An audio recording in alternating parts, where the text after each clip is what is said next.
Hello there, YouTube. What is going on now? It's me, Gabriel Nagle here, back at you with another video. Today we're going to be doing a U.S. weather forecast, something I haven't done for a long while. And then at the end of the video, going towards the second half of the video, we're going to be discussing the monsoon, what you need to know. Monsoon discussion is going to be brought up in this video, so this video is going to be about 30 minutes long. So hang tight with me, you guys. And just, yeah. So if you guys just want to watch the US portion of the video, I will go ahead and split the video into two on YouTube. So that way you guys will enjoy, well, not split it, but there's going to be a little divider. So that way if you guys want to just watch the US portion, you guys can just watch that portion. If you guys want to just watch the monsoon portion, or if you guys want to watch both, feel free to do whatever you want. But if you guys like weather-related content, please subscribe to the video, give the video a thumbs up, and also share the video with your family and friends. And don't forget to ring that bell notification icon. So let's get started with the video, shall we? Let's start off with the U.S. weather forecast. Alright.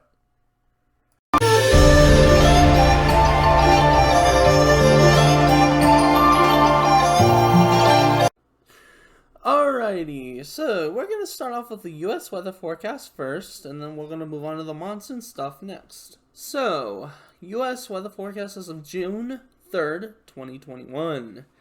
An active pattern taking shape. So let's move on here.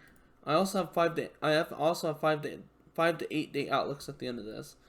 Okay, the reason why I'm using pivotal weather here is, oops, sorry for the wrong color. The reason why I'm using pivotal weather here is because unfortunately, the GFS is not rendering for some other reason on tropical tidbits, so I'm using pivotal weather for the GFS. But as you guys can tell, some good, nice, showery weather across the eastern half of the Corn Belt and parts of the Northeast and also parts of the Mid-Atlantic, where they actually desperately need it. We also got a little bit of showery activity across southern Texas there. So again, we're looking at, primarily for today, we're looking at mostly in really east of, I would say, the Great Plains is what we're looking at. Okay, so as you guys can also see, there's a little interesting feature developing here, a thermal low. That's interesting, worth watching, because you will guys see, and related to the monsoon, you'll see some moisture pulsating here in the desert southwest. But let's move on to our next slide now. On this next slide, we can see already evidence of that happening. This is primarily more focused, again, really in the Intermountain West, southern Texas, and again, some of that moisture that was in the Mid-Atlantic is going to go ahead and exit out. It's going to go out that way towards the east, north, and east. So again, there is a lot of potential rain, again, taking shape here. Again, this is not a full guarantee, but this is likely going to happen across this region that I circled here. So really from really Idaho all the way to the Mid-Atlantic. So we're saying the Intermountain West to the Mid-Atlantic is where we're going to most likely see our greatest shots of rain for the next 5 to 8 days. My outlooks here are going to be actually 5-day outlooks. So this is for tomorrow, by the way. But now let's jump into Sunday, shall we? And I am more organized on this, so don't worry. Alright, so, okay, for Sunday, oh no, this is still Saturday, I apologize for that.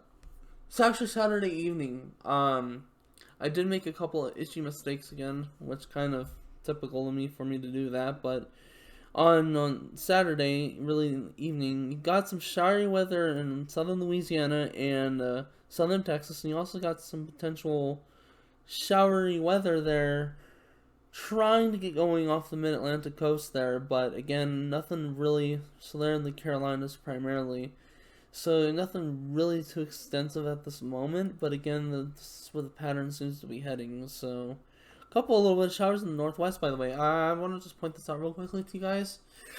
Couple of showers in the northwest, looking kind of interesting there, so yeah, definitely worth watching. Alright, moving on to the next slide now for Sunday. So here's Sunday. Finally, we're in Sunday now. Okay, so showery weather there's a bit of a low pressure system, like somewhere in here, right in eastern Texas or western Louisiana. Somewhere in those areas, there is a low pressure system. And as you guys can tell, there is excuse me, there are some showery weather returning to Louisiana, southeastern Texas, and just really overall the mid-south there is going to get some return of some showery weather. Unfortunately, some of the showers kind of back off here in the Carolinas, where they desperately need the rain right now. And unfortunately, Michigan and parts of the Midwest aren't going to see much out of this either, which you guys need rain badly. So yeah, it's not looking too good. So moving on to the next slide here. Okay, so this is where things kind of get interesting again. As you guys can see, there's a narrow corridor right along here. I'll explain the region here in a second if you guys aren't really fully watching this video. But a narrow corridor from, let's say, just southeast of Lubbock, Texas, all the way up to really the border of Wisconsin and Minnesota. Narrow corridor of some rain there. So again, worth watching. Again, this narrow corridor seems to be generally spoked as again, it's in a position where it's spoked to the northeast. I'm trying to get my directions straight here. Jeez, sorry about that. Also, could be seeing some pop-up isolated thunderstorms in eastern Texas in the lower Red River Valley there. Again, worth watching. Parts of the Mid-South could see this too. So again, could get interesting. This could potentially be some good news for the Carolinas and for the Georgia region. Possibly Alabama there. But these are still kind of light, so I'm still skeptical on how much rain they're going to get. Fortunately, Michigan, you're dry, and Wisconsin, you're dry. Not looking really good, so yeah. Moving on to the next slide now, let's go ahead and do that. Oh yeah, I just want to quickly mention Northwest, some snow possible. Alright, we're moving on to the Canadian model. So here we go. As for, what day is this on? I'm just looking really, this is for this evening, guys, so this is for this evening. As for this evening, the Canadian model is picking up on a little bit of a different scenario here. But as you guys can tell, some pop-up cells could potentially be in southern Texas and central Louisiana. Really nothing in the west. It's just dry in the west, guys. There's really nothing going on there. And this is kind of bad because really west of Arizona, it just doesn't look really good. So it doesn't look very promising. So sorry for you guys in the west. I know you guys watching this video probably like, oh boy. Really southern Mexico could be seeing, central Mexico could be seeing some pulsating moisture, but okay, let's get getting off topic here. Let's go back on topic now. Okay, so pretty much the same general rule of thumb. Some moisture exiting the mid-Atlantic and parts of the eastern Midwest, and parts of the interior New England as well. So really from Ohio eastward, you guys could be seeing some rain today. Nothing heavy, nothing extraordinary, but you guys could be getting some showery weather. Maybe a couple of moderate showers, really, in some of these areas, but again, nothing too extensive, so yeah. Okay, moving on to the next slide here for the Canadian model. Okay, as for tomorrow, I believe this is for Saturday now. As for Saturday, June 4th, getting a little bit of pulsing moisture there. Very, very weak, though, very, very weak. Wow, look at the Carolinas. Could be seeing some actual rain on this particular model. So that's interesting. Although GFS wasn't picking up on that, which is... GFS has been very low in confidence, but again, I've been using them as our primary model just because that's the only model I have access to right now. I could start using the European high resolution because I know they're really like the European is really the same thing, they're just slightly shorter. And as of right now, there's some rain in there in southern Texas as well. Again, really worth watching these areas, because where these rain showers are occurring in really needed areas and already areas that are just way too wet. So you really don't need any rain here. You need rain here. Also, we need rain here, but that doesn't look like that's going to happen anytime soon. So unfortunately for you guys in the West, it just doesn't look like it's going to happen anytime soon. Moving on to the next slide. Okay, well, looking kind of active here. This is where I was talking about this active pattern potentially taking shape. Carolinas, still seeing some rain. Unfortunately, Michigan, I don't know what to say about you guys. Really sad for you guys because you guys are not going to see any rain.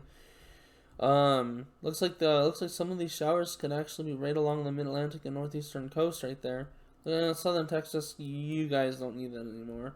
Now there are some showers popping up actually And this model in the Intermountain West again could mean very good news for all of us. So yeah, again, it's worth watching. So again, moving on to the next model here, and this could be potentially a little bit of a hint of a monsoon pattern shift here. Okay, next model run, I mean, or day. So this is for June 5th. This is on Saturday still. I don't know how this is on Saturday. Oh yeah, this is on Saturday. Okay, I'm getting my days mixed up, guys, but I apologize for that. But again, we'll just work with what we got here. Okay, so Florida, you guys could be getting some pop-up showers. Still showery and still stormy in really southern Texas there. Corpus Christi, San Antonio, and essentially Houston could be getting a lot of rain. So again, a lot of thunderstorm activity, and it's starting to die off now here in the Mid-Atlantic there in the Carolinas. So yeah, it's looking like it's kind of taken a stall there for a brief minute. And so again, Michigan, nothing for Wisconsin. This is an interesting weather pattern this year, guys. This is an interesting weather pattern taking shape. Let's move on to the next slide now. I believe this is our last slide for the Canadian model. I'm not sure. Wasn't keeping count, but look at this. Whoa! Gulf of Mexico moisture is going to be opening up. You guys can see a ridge way out here somewhere in the Mid-Atlantic. Look at that. Wow. Guys, yeah, getting some showers in Michigan, so that's somewhat some good news. Also, Ohio could be getting something out of this too. But really, it's the South, the Mid-South, which is really where they desperately need it right now. Alabama, Georgia, the Carolinas need it badly. Also, look at this, guys.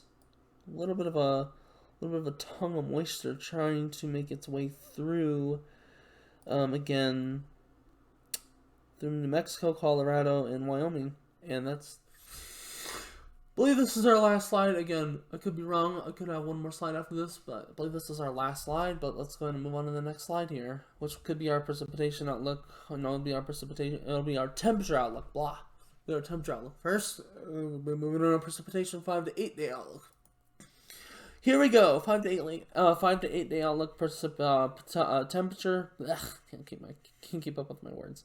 Anyways, so most of the Mid-South can experience below average temperatures from what I've been seeing in the models. Also, really primarily north of this line right here, I am drawing right about there, could experience above average temperatures. So really, it's a pretty broad swath, so I'm not going to cover every single state, but I'll kind of go west to east, just like we usually always do. This is usually the rule of thumb. It's like the reading way of doing this. So the west can experience slightly above average temperatures and some occasional heat waves. For the Intermountain West and going into the higher plains, you guys can experience some above average temperatures. Again, some areas can be warmer than others. Primarily going to be north in the northern higher Great Plains, and is also going to be really north of this line I'm drawing right there. So let me draw it here. So for the Intermountain West and the Great Plains, north of that line is where I see it's going to be really warm.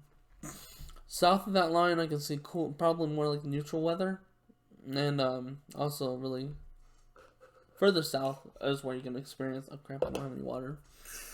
So yeah. Okay, moving on to the next slide here. Okay. Oh wait, not moving on to the next slide. Moving on to the next region here. For the Midwest, let me draw it out here, highlighted for you guys. So I'm really mostly above average. Again, most of the region can be experienced above average. Again, it's looking pretty warm. For the Mid-South, again, below average, as you guys can see here. Confidence is pretty low on some of these areas, but again, it's what's been seen, it's what's being shown. And then for the Northeast, let me clear this out. For the Northeast and Mid-Atlantic, you guys could be experiencing between, really, the further north you go, the warmer it gets, and the further south you go, the cooler it starts to get. So again, and then for Florida, well, I'd say you're going to be about average. So, yep. There you go. There's your temperature outlook for the next 5 to 8 days. Let's move on now to the temperature. The precipitation. I seem to get the opposites today. Okay, starting off from the west, moving east like usual. The rule of thumb. Let's do this. Okay. for really the West Coast, I'd say the Northwest could be slightly above average. My confidence in that's lower, so that's why I didn't circle that area above average. But again, you guys could be experiencing average precipitation, which is somewhat good news. Now, unfortunately for California, this is not looking good. Again, and because there are a couple of days in those models that you guys clearly was demonstrated in some of those models, there were a couple of pulsating thunderstorms really in this whole area. So, and the reason why that's why it circled this area slightly above average. Also for the Mid-Atlantic and the Northeast, or for the Mid-Atlantic and the Deep South, again, above average. So again, in the Intermountain West, above average, probably just mostly due to monsoon behavior. Again, now for the plains, you guys have below average for the north, and for the south you have more above average. And now moving towards the Midwest, half and half again. It's a yin-yang thing, it's below average the further northwest you go, and the further south and east you go, the more above average things could be. Okay, my confidence in the East Coast right now are really high, but unfortunately west of this line, my confidence starts to get lower, so yeah. Okay, so let's look now at the Mid-Atlantic, Northeast, and Florida.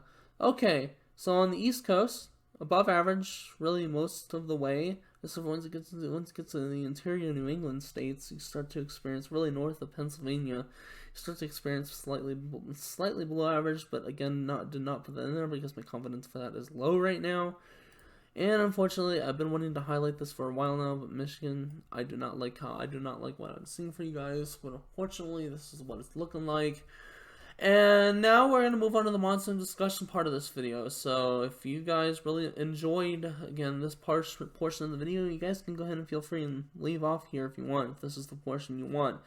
But anybody who wants to stay and watch the monsoon part of this video for monsoon awareness, I ask that you do stay, and again, if you guys haven't yet, please give the video a thumbs up and a thumbs up, and share the video with your family and friends, subscribe to the channel, and let's not forget to ring that bell notification icon. Okay, so this is the last of it. Okay, now we are going to be moving on to the monsoon discussion, so I'll be right back. Alrighty, so now we're in the monsoon discussion of this particular video, and let's go ahead and dive into the monsoon discussion. This will be monsoon discussion part 1, and this video was uploaded a day late, only because, again, this particular piece of this video was updated a day late, because yesterday I did a live stream and nobody was there, so let's dive into monsoon discussion 1. The 3 types of sources that fuel the monsoon. First of all, we need to define what the monsoon is. The monsoon, meaning mazan, Arabic to English translation standing for season or seasonal wind, is an event where higher than average amounts of rainfall occur in the subtropical regions during the summer. There's the Indian monsoon, South American monsoon, and North American monsoon. These top 3 major monsoon areas are vitally important for those regions. They are also very important in what dangers the monsoon beholds. Yes. So, what are we going to discuss about now? Well, we need to look at these 3 sources that this weather pattern can bring to the desert Southwest. Sorry, my words got mixed up there, and the Intermountain West. Okay. The sources that keep the monsoon going are backdoor cold fronts. Yes, you heard that correctly. Thermal low pressure system, that's an obvious one. And Pacific and Gulf tropical moisture taps. It is these 3 sources that produce and help fuel the monsoon's thunderstorms, daily thunderstorms. Alright, moving on to the next slide here. Let's take a look at what the first source is, backdoor cold fronts, and their definition. This is the primary discussion here, because this will be explained on the next slide, the reason why we're talking about backdoor cold fronts. But let's define what a backdoor cold front is. A backdoor cold front is a cold front that approaches from the east or northeast, with winds behind these cold fronts that come from the same directions as well. This type of front can occur when the clockwise rotation around a high-pressure system brings colder air toward the south and west. There you go, south and west. These types of fronts occur in the desert southwest as well. Yes, they do. You heard that correctly. These fronts focus themselves over 2 states. Just to quickly disclaim that this is just one source. Now, please don't think that the monsoon only covers 2 states. Yes, I'm bringing that up real quickly. I would appreciate that, thank you. But those 2 states are New Mexico and Arizona, primarily, and sometimes can be Colorado and the Four Corners as well. Backdoor cold fronts, in fact, do produce hail and are a primary source of severe weather during the monsoon outbreak, during its season. Yes, you heard that correctly. Monsoon outbreaks primarily occur when a backdoor cold front sweeps through this region or the Four Corner states. And as a matter of fact, because cold fronts have lift with them, they can produce a lot of hail along the frontal boundary. Again, those are where those thunderstorms would be. So yeah, the most lift would be. And it is on top of this as well that the mountains as well can help strengthen to lift and help produce a higher frequency rate of how much hail can actually be falling or could be falling from an individual cell or complex. So what am I saying here? Sometimes our hailstorms in here in New Mexico can produce a lot more hail. It can be small, it can be dime size or even nickel size, but they can be falling down like buckets, you know what I mean? So yeah. Also, we can get golf ball sized hailstones. I actually have a couple, past memories where there was hailstones about the size of a baseball. So yes, it's pretty scary. But as you already know, the rule of thumb is if you spot mammatus clouds or turquoise colored clouds, that this is one of those first measures to heed as a warning that there could be a hail shaft associated with these thunderstorms. So again, in the next slide we'll explain that. So yes, you said turquoise clouds. Doesn't that mean tornadoes? Well, yes, in this case it does in some instances.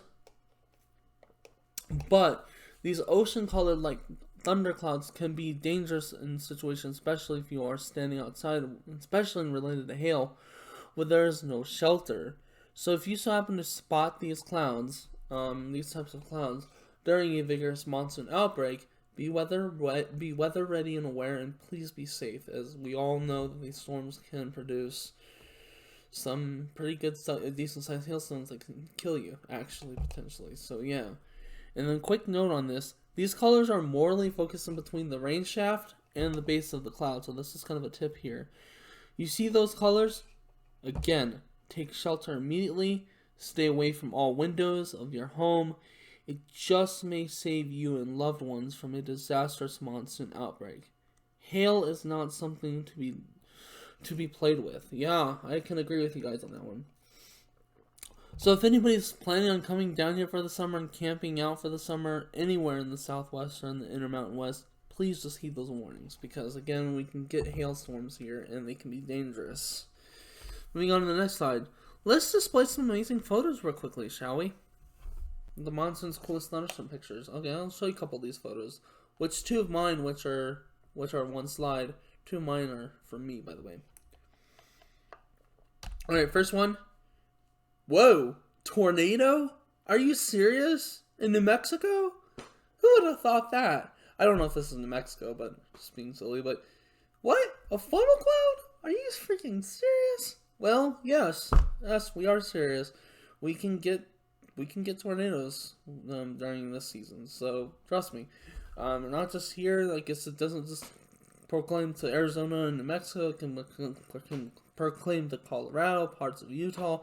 Again, these areas, these states can get tornadoes. They like to dub them land spouts, but if they come from the cloud, that's not really a land spout. That's an upward draft of motion. Land spouts are only occurred by gust fronts. I don't know why people think these are landspouts, but that is a funnel cloud right there. Wow, that is just shocking. Wow, just amazing.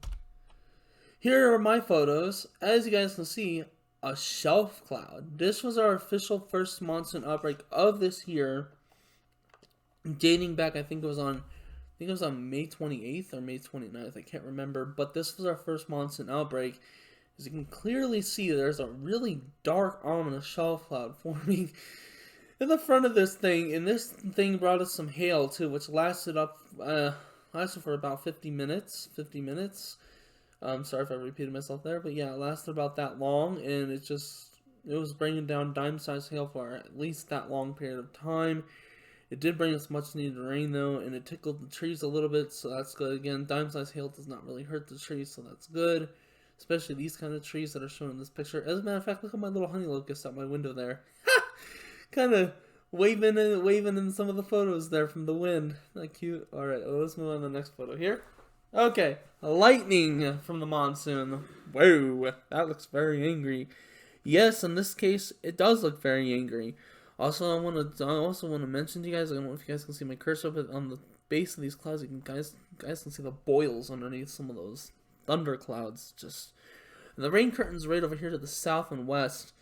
By the way, you're facing again. I'm not exactly fully sure where this source is at. It's somewhere in the Intermountain West. I know that. It's most likely either Santa Fe or it's north of Santa Fe. But again, I could be uncertain. Okay, so again, another photo taken here in New Mexico. I know a lot of these photos are focusing on New Mexico, but it seems to be the hot spot where the monsoon tends to have its worst outbreaks. I don't know why, it just does. Take a deep breath. Okay, moving on to the next photo here. Let's see what the next photo shows us here. Whoa, pink lightning? Wait, so you're telling me this is white and this is pink? Well, yeah, in this case this is. Now I will definitely tell you this is Santa Fe right here. Reason? Look at this house. I know this for a fact because this house right here is a stucco adobe building. It's a pueblo, so telling you that it's from definitely here in New Mexico and is definitely in a tribal land. So, but wow, look at that! Look at those boils again. Note those boils underneath those clouds. That rain curtain right there. It could be a couple of rain curtains probably trying to get going over here on the backside. Look at that one lightning strike way over there. But this is my last slide. Let's just take one last look at these lightning photos. Again, blue, pink, blue, pink. Alright, I am going to go ahead and sign off here. If you guys really enjoyed this weather-related content, if you guys enjoyed this two-part video, let's just put it that way. If you guys really liked it, and if you guys stuck all the way to the end with me here, I just want to thank you and say you all are very superb and very supportive. And I just want you guys to know that I hope you really enjoyed this video, and if you did, please give the video a thumbs up again. Share the video with your family and friends, ring that bell notification icon, and subscribe to the channel for more updates in the future. You guys all have a blessed day. If you guys have any plans to come down into the Intermountain West, just please take those precautions that I mentioned during the halfway through this monsoon section of the video. Alright, God bless, have a wonderful day. We will upload the next video here soon. Alright.